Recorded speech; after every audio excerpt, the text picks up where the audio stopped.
¿Sabes que Olivia está enamorada de tu novio? Para nada. ¿Quieres parar?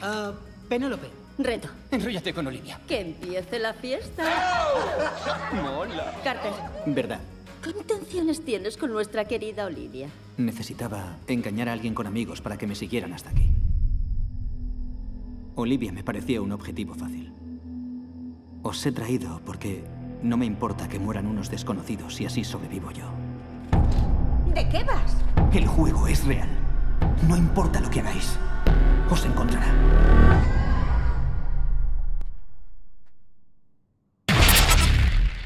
¿Estás bien? Sí. Están pasando cosas muy raras desde que volvimos de México. Ah, venga ya. En serio, estoy viendo cosas. ¿Verdad o reto? Reto. Sé que parece una locura. Un poquito. Esta chica tan atractiva me ha retado a enseñaros mis atributos. Yo ya los he visto, no son para tanto. Carter dijo, decid la verdad o moriréis. Cumplid el reto o moriréis. Negaos a jugar. ¿Sabéis qué? A la mierda. Moriréis. Nosotros no jugamos. Él juega con nosotros. ¿Y qué podemos hacer? Solo elegid verdad. ¿Verdad o reto? Marky ha engañado varias veces a Lucas.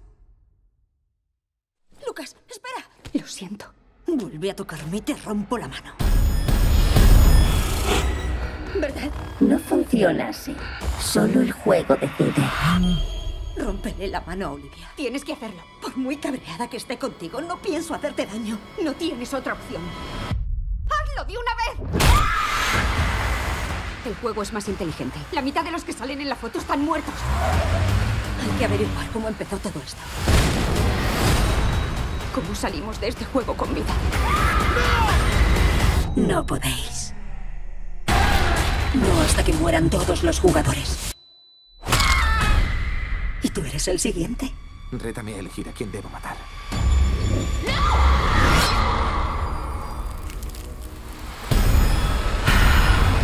¿Verdad o reto?